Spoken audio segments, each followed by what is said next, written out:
ተመልሰናል ቤተሰቦች። ዛሬም አዳዲስ ቪዲዮችን ይዘን ወደ እናንተ ብቅ ብለናል። እናንተን ያዝናናሉ፣ ቁም ነገርን ያስጨብጣሉ ብለን ያሰብናቸውን ቪዲዮች ይዘንላችሁ መጥተናል ከተለያዩ ምንጮች። አብራችሁን ቆዩ። ለዚህ ዩቲዩብ ቻናል አዲስ ከሆናችሁ ዩቲዩብ ቻናሉን ሰብስክራይብ በማድረግ ቪዲዮን ደግሞ ላይክ በማድረግ ጀምሩ። ይጠቅማል ብላችሁ ጀስት የምታስቡ ከሆነ ለጓደኞቻችሁ ሼር አድርጉላቸው። ቪዲዮችን እንቃኛለን፣ ለቪዲዮች የራሳችንን ሀሳብ እንሰጣለን። ጀስት አብራችሁን ቆዩ። ወደ ቪዲዮ እንሂድ። ቆይ ምንድነው ጻድቅ የምትጫወቱት? ጥሌ ሁላችንም እንወደዋለን አይደል? ግን መልአክ አይደለም መልአክ ነው አላለም። ምን በቀላሉ ጥሌና ዮናታን የተጣሉበት ምክንያት ምንድነው? ጥሌ 3 ወር ሙሉ ተከታታይ ትምህርት አዲስ ኪዳን ካህናት ቸርች ዮናታን ጋር አስተምሮ አንዱንም ማርሲል ቲቪ ዩቲዩብ ላይ ቴሌቪዥን ላይ አላስተላለፈለትም።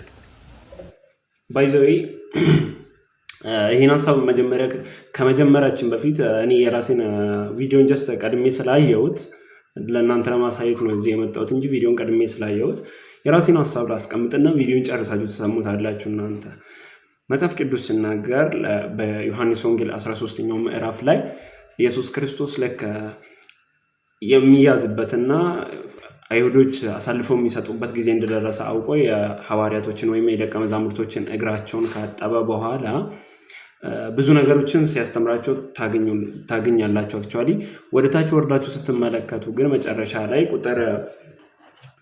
ቁጥር 35 አካባቢ ላይ ስታዩ ምንድነው የሚላቸው? ሰዎች እናንተ የኔ ደቀ መዝሙሮች እንደሆናችሁ የሚያውቁት በስብከታችሁ በተለያዩ ነገሮቻችሁ እኔም በመከተላችሁ ሳይሆን በእናንተ መካከል ያለው ፍቅር እናንተ የኔ ደቀ መዛሙርቶች እንደሆናችሁ ውጭ ላሉ ሰዎች ያሳያቸዋል ብሎ ይነግራቸዋል። መጀመሪያ እናንተ መምህርና ጌታ ትሉኛላችሁ፣ እኔ ግን መምህርና ጌታ ሆኜ እንኳን የእናንተን እግር ካጠብኩኝ እናንተ እርስ በርስ ከዚህ የበለጠ መተሳሰብ፣ ከዚህ የበለጠ አንዳችሁ ለአንዳችሁ መታዘዝ አለባችሁ ብሎ ይነግራቸዋል። ስለዚህ አሁን በዚህ ዘመን የምናያቸው እንትና ከእንትና ጋር የሚባሉ ሀሳቦች አትሊስት እርስ በርስ እንኳን ያለንን ስትሬንግዝ እርስ በርስ ያለንን ፍቅር የሚያሳዩ ውጭ ያሉ ሰዎች ይሄን እርስ በርስ ያለንን መባላት አይተው ነው ወደ ጌታ የሚመጡት ወይስ ምንድነው የሚለውን ያንዳንዳችሁ የራሳችሁን ሀሳብ ማስቀመጥ ትችላላችሁ። እኔ ከሆንኩኝ እነዚህ ነገሮች ሚዲያ ላይ መውጣት ሌላ ነገር ነው፣ ፈጽሞ መወራትም ያለባቸው ኢሾች አይደሉም ብዬ ነው የማስበው።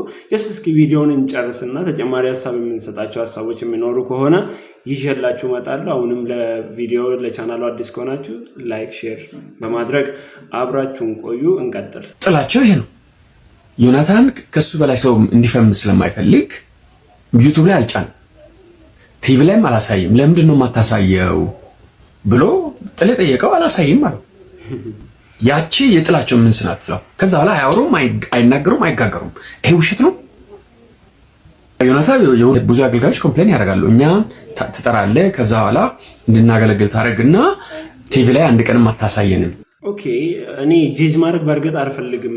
ሜቢ እናንተ የምታውቁት ነገር ካለ በዚህ ነገር ላይ ዮናታን ጥላሁንን እንደዚህ አድርጎታል ወይ? ጥላሁን 3 ወር ሙሉ በዮናታን ቸርች አዲስ ኪዳን ካህናት ቤተክርስቲያን ላይ አገልግሎ ቲቪ ላይ አላወጣውም ወይ? ዩቲዩብ ላይ በእርግጥ አሁን ዩቲዩብ ላይ ገብቼ ቼክ ሳደርግ የጥሌ ስብከቶች የተጫኑ ስብከቶች አሉ። ግን ሪሊ ነው የሰውዬ እያወራ ያለው ወይስ ጀስት ለዩቲዩብ ጥቅም ነው የሚለውን ነገር ራሳችሁ ሜቢ መረጃ ያላችሁም ካላችሁ መረጃችሁን ማስቀመጥ ትችላላችሁ። እኔ ግን በዚህ ሀሳብ ላይ አላመንኩበትም። ለእናንተም ይዤ የመጣሁት ሜቢ መረጃ ያላችሁ ካላችሁ ግልጽ ይፋ እንድታወጡት፣ ያው የሚዲያ ነገር ስለሆነ ብዙ ሰዎችን ኮንፊውዝ ስለሚያደርግ የራሳችሁን ሀሳብ እንድታስቀምጡ ነው። እስኪ እንቀጥል። ኮምፕሌክስ ያደርጉ ሰምተን እናውቃለን። የጥሌ ግን እሱ ዮናታን ካናዳ ሲሄድ ቸርቹን ለጥሌ ሰጥቶ ነው የሚሄደው። ከዛ ጥሌ ሐዋሳም እዚህም እየተከታተለ ያስተምራል። አንዱንም ግን ቲቪ ላይ ያወጣለት። ያ ቅር አሰኘው፣ ተጣላ። ኦኬ፣ እሺ፣ እዚህ ጋር አሁን አንተ ራስህ አሁን ጥሌ ዮኒ አሜሪካ በሚሄድበት ሰዓት ጥሌ የሄደ ሐዋሳም አዲስ አበባም እየተመላለሰ እንደሚያገለግል ያወቅከው እዛ ሄደ ነው ወይስ ሚዲያ ላይ ከወጣው ነገር ነው ወይስ በምንድን ነው ያወቅከው ከተባለ ይሄ ራሱ ጥያቄ ሊፈጠር የሚችል ነገር ነው አክቹዋሊ። ስለዚህ ጀስት እስኪ እናንተ የራሳችሁን ሀሳብ አስቀምጡ በዚህ ሀሳብ ላይ። ግን እንደ አገልጋይ እግዚአብሔር የሰጠኝን ጸጋ ነው ያካፈልኩት ብሎ መተው ይችል ነበር። የዝናም የምንም ችግር አልነበረበትም ጥሌ በዛን ጊዜ ራሱ ማለት ነው። ቢሆን ራሱ ትክክል ነው ወይ ብላችሁ ታምናላችሁ? ዮናታን ተው፣ ዮናታን ውንብድና ሁላችንም እናውቀው ነው። ግን ዩቲዩብ ላይ አልጫንከኝም ብሎ ለዘላለም መቋረጥ ጥሩ አገልግሎት ነው ብላችሁ ታምናላችሁ? ዮናታን ስልክ ስደውል እንደዚህ እንዲያርገው ነው በቀኝ የሚጫንበት። የጥሌ ደጋፊ ሆኖ ዮናታን ላይ ቅም ዋና የተያዘበት ምክንያት ዩቲዩብ ላይ አለመጫኑ ነው በቃ። አሁን ጥሌ ቸርች ተከፍቶለት ባላፕቶች ቸርች ገንብተውለት የሌለ ሲያፈምሱት ዮናታን በቃ ማረኝ ቅበረኝ ያለ ይከታተለዋል። ከኔ በላይ ፈመሰ ምናምን ብሎ ብዙ ልመና ውስጥ ነው ያለው። ጥሌ ቼክ ማድረግ ነው እና ጥሌን መላክ ታርጋችሁ ዝና የማይፈልግ ገንዘብ የማይፈልግ ምናምን የምታርጉ ሰዎች ተው፣ ችግር የለውም። ኦኬ ስናጠቃልለው የዚህን ሰውዬ ሀሳብ እኔ በዚህ ልክ እርግጠኛ መሆን ስልክ ሲደወል እንደዚህ ነው የሚዘጋው ምናምን አሁን እነዚህ እኔ በእኔ አመለካከት ከእውነት የራቁ ነገሮች ናቸው። ምክንያቱም ይህ ሰው ከዮናታን ጋር ሆኖ ይሄን ነገር አይቶታል ብሎ መናገር ይከብዳል። አክቹዋሊ ዮናታን ስልክ ሲዘጋ ወይም ማን ነው ለሱ ኮምፕሌን ያቀረበው? ዮናታን ዘጋውበት ብሎ ነግሮት ነው ወይስ ጥሌ ስልክ ዘጋብኝ ብሎ ነግሮት እንደሆነ ያው እሱና የራሱ ሕሊና ነው የሚያውቁት። አክቹዋሊ ግን እስኪ በዚህ ሀሳብ ላይ ሀሳብ አለኝ ኤቪደንስ አለኝ የምትሉ ሰዎች ኮመንት ላይ ልጽፉልን ትችላላችሁ። ዳይ ወደ ሌላኛው ቪዲዮ እናቴን ከማን አላፈስኝም ላሳሽ ደግሞ ገሚያማ ይህን እናት በጣም የምታሳዝነው። ኦነስትሊ ስፒኪንግ እኔ የጌታ ልጅ ነኝ። አክቹዋሊ ግን ጀስት ቲክቶክ ስክሮል ሳደርግ አንድ ይህን ቪዲዮ አየሁኝና ጀስት ለእናት ስለሆነ ሊናሽጠኝ ሞከረ። ስጋ እና ጩጬዋ አሳዘነችኝ። አክቹዋሊ የኔ እናት በጣም የምታሳዝነው። በእርግጥ ሁላችንም ለእናቶች ያለ ቦታ ነው ያለም፣ ግን የጌታን ስለማይደርስብን ለእናት ብለን የምናወጣው ዘፈን ባይኖረንም እናቶቻችንንም አባቶቻችንም በጣም ነው የምንወዳቸው። ግን እኔ ስፔሻሊ እናት ፍቅር ስላለኝ ይችን ቪዲዮ እስኪ ለእናንተ መሀል ጣል አድርግላችሁ ብዬ ነው ከዛ ጋር ይዤ የመጣሁት። እየጋበዝኳችሁ ግን አይደለም። ወደ ቪዲዮ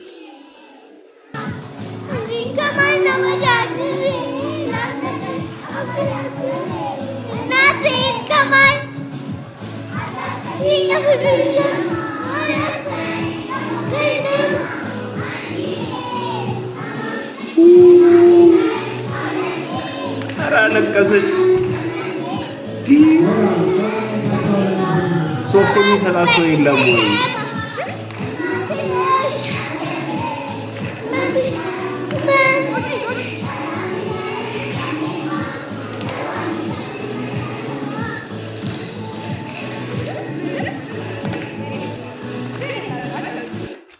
እኔ በዚህ እድሜ ምን ያህል የእናትን ፍቅር አንደርስታንድ ብታደርግ ነው እቺ ልጅ እንደዚህ የምታለቅሰው? አሜዚንግ ባይ ዘ ዌይ። እና በጣም ነው እኔ ገረመኝ። በጣም ኢሞሽናል ሆና ነው እየዘፈነች ያለችው እና ከባድ ነው በዚህ እድሜ እንደዚህ የፋሚሊን ፍቅር አንደርስታንድ ማድረግ። ምን አይነት እናት ብታሳድጋት ነው የሚል ጥያቄ ጨሮብኝ ነው። ኦኬ ኤኒዌይስ ወደ ቀጣዩ ቪዲዮ እንሂድ። ለምርቃቱ የገዛው በሬ ወግቶት ሞተ። ምን አይነት አሳዛኝ አጋጣሚ ነው! ከጎንደር ዩኒቨርሲቲ በኤሌክትሪካል ኢንጂነሪንግ በቅርቡ የተመረቀው ወጣት ፍስሐ አስማማው የተባለው ወጣት ለምርቃት ድግስ ተብሎ በተገዛው በሬም ተወግቶ ሕይወቱ ማለፉ ተነግሯል። እውነት ለመናገር እዚህ ጋር ፊልም አደርገው ነገር አንዳንድ ጊዜ እኛ ሰዎች ስንባል ሕይወታችን በእኛ እጅ ያለች ይመስለንና ወዲና ወዲያ ስንሯሯጥ የሆነች ነገር ስናገኝ ስንገባ ስንወጣ በቃ ሁሉንም ነገር በራሳችን አቅምና በራሳችን ጉልበት እያደረግን እንደሆነ ይሰማናል። ግን በቃ ኤቭሪቲንግ ማለት ነው የትኛውም ነገር በእኛ እጅ እንዳልሆነ ነው አንደርስታንድ የምታደርጉት ይህን ቪዲዮ ስትመለከቱ። እኔ አክቹዋሊ በጣም ነው ያዘንኩት። ይሄን ያህል ዘመን ለፍቶ ምናምን በወጣትነት እድሜ አክቹዋሊ እሱ በእርግጥ አሁን እሱ አልፏል፣ ምንም ማድረግ አይቻልም። ግን እስኪ አስባችሁታል ፋሚሊ ጋር የሚኖረውን ህመም ምናምን በጣም የሚያሳዝን ስቶሪ ነው። ሶሪ በጣም እኔ የምር በጣም የሚያሳዝነው አክቹዋሊ ግን ከዚህ ነገር አንድ ነገር መማር ብንችል እኛ ኤቭሪቲንግ እግዚአብሔር ሲፈቅድልን ነው የምንኖረው። አስቡት እንግዲህ ለፍቷል፣ ተምሯል፣ ተመርቋል። ለሰሪሞኒ የተዘጋጀ ባለበት ወቅት ይሄ ነገር አፕን ማድረጉ በጣም የሚያሳዝን ነገር ነው። ስለዚህ የሁላችንም እድል ፈንታ በእኛ እጅ አይደለም ያለው፣ አክቹዋሊ በእግዚአብሔር እጅ ነው ያለው። ስለዚህ ይሄን እያሰብን በምድር ላይ ስንኖር መልካም ሰዎች ሆነን ብንኖር መልካም ነው ባይነኝ እኔ።